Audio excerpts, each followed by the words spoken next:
Hey, it's Indira, your favorite life coach and founder of Brown Girls Heal Movement. Thank you so much for tuning in today's podcast. I wanted to take you guys on a journey with me so you can know who I am. So many of you guys see my glory, but you don't know my story, and that's so not fair. So let's go down this walk of life with me. Spades is a popular game within our culture. It is a card game, and it's a four-player card game. The objective is to have the most spades or high cards such as ace, king, queen. If my life was a game of spades, baby, I was dealt hearts, I was dealt clubs, I was dealt diamonds, and no, it was not into a diamond. I had no spades and no high cards. The life that I was dealt was shitty. I'll be honest. I was born into a life of a bipolar schizophrenia mother who lived with her disabled father, a brother who was in and out of jail, and a sister who was going through her own depression. And as for my father, well, he was in Atlanta and I was born out here in Maryland. So that puts things into perspective. Life allowed me to be cut so many different times. I experienced being cut by my first spade at the age of 2 when my mother died. That's a hard pill to swallow when the only thing that you know, the person who's supposed to protect you, to love you, is no longer here on this earth. Who was I supposed to turn to? Who was I supposed to lean to? And that very person who's supposed to step in when your partner gets out the spades game is your father. My father didn't want to play. I don't know if it's because he didn't know how, or if he just felt like I wasn't a good enough player for him to join the game. So I spent my life trying to find someone to be my partner, whether that meant me settling, whether that meant me compromising myself. I did whatever it took just to have a partner so I could win this game. And just as I feel like I'm moving along in life, I get cut again. When my younger cousins tell me that my mother committed suicide, I felt so betrayed. I felt so violated. How can you see the cards that I'm dealt? I'm sitting here looking at my hand, and baby, I promise you, that's not in my hand. My mother got sick. My mother died of natural causes. But it's crazy. The one heart I had in my hand just got cut. For me to find out from my younger cousins that my mother committed suicide left me feeling betrayed. Left me feeling like people don't trust me. You don't feel like I'm strong enough to handle the truth. Why didn't you tell me? So I took that on. That is when I gave myself the title of Superwoman. I had to prove to myself and to everyone else that I'm strong enough, that no matter what comes my way, I can handle it. And see what happens when you do that. You find yourself in situations where you shouldn't be in. I found myself in an abusive relationship for 2 years. And I stayed because I got to prove to people I'm strong enough. I got to prove to people that I can handle it. Because people thought I couldn't handle it before, so they lied to me and told me my mother got sick and died. So here I am, so busy trying to win this game with nothing but hearts and clubs, trying to win a game that I was set out to lose, desperate just to have a partner, because the people that were supposed to be my partners in this game, they left, and they both chose not to be present. Let me be honest with you, there was no way I was winning this game. No way. At all.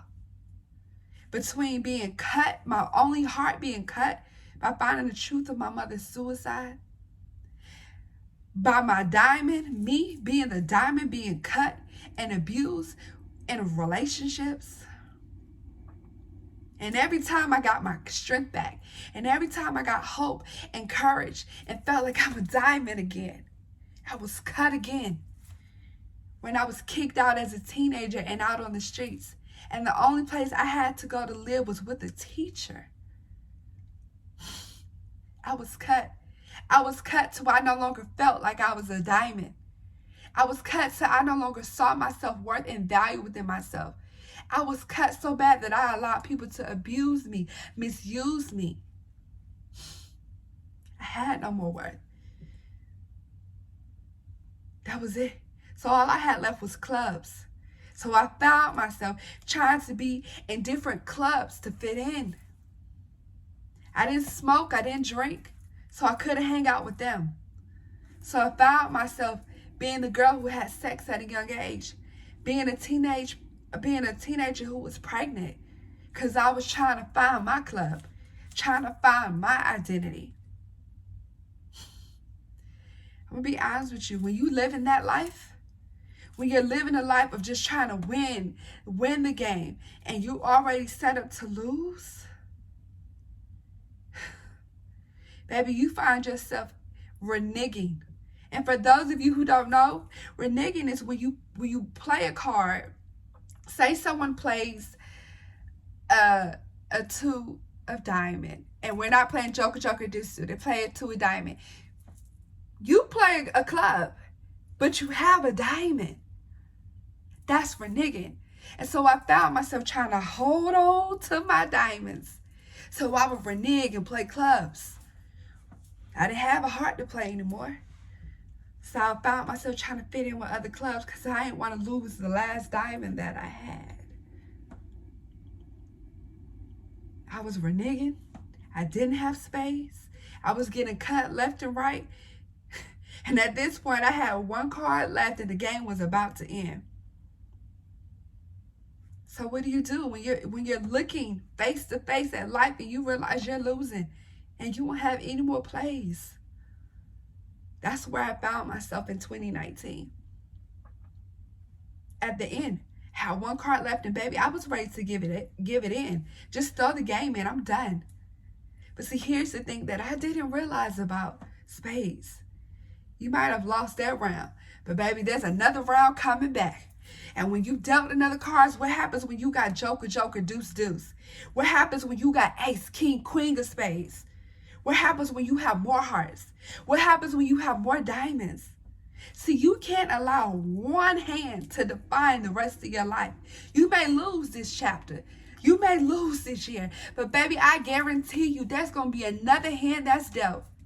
And you might have the winning hand. But you'll never know if you have the winning hand if you quit just because your first hand isn't good for you. Hell, 2020 came around, baby. Let me tell you, I had the big joker, the little joker, the 2 of diamond, the 2 of spade. I had the ace of spade, the king of spade. Baby, I was winning. Oh, I had the ace of heart, the ace of diamond, and I didn't really have too many other cards. I had 1 club. So if you have 1 and a whole bunch of spades, baby, I'm going to play my club first because I'm going to win the rest of the game. Baby, I found myself winning. I started learning that even if I'm dealt a hand that's not the best, don't count me out the game, baby, because there's more rounds. And as long as you living, there are more rounds to keep going. Don't give up just because your hand isn't the best that first round. And let me tell you something. I ended up getting me a partner, baby. A partner I didn't have to beg for. A partner that chose to play the game and said, I'm going to keep playing no matter what. I'm going to keep playing when you renege. I'm going to keep playing when you don't have anything because I got you.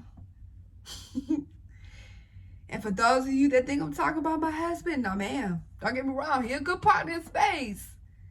But that was God for me. That was God. And not only that, you know what God showed me? Even when you don't have a partner, baby, you winning. And that's what I need you guys to understand. That life is a game of spades. With or without a partner, visible, you have one. And you your best partner. You should always play spades, counting on your books. When they ask you how many books you have in the spades game, you don't base it off of what your partner has or what someone else has or what your opponent has. You base it off what you have in your hand. And as long as you bet on yourself, that's all that matters. Again, my name is Indira, your favorite life coach and founder of Brown Girls Heal Movement. Thank you so much for tuning in to the BGH podcast.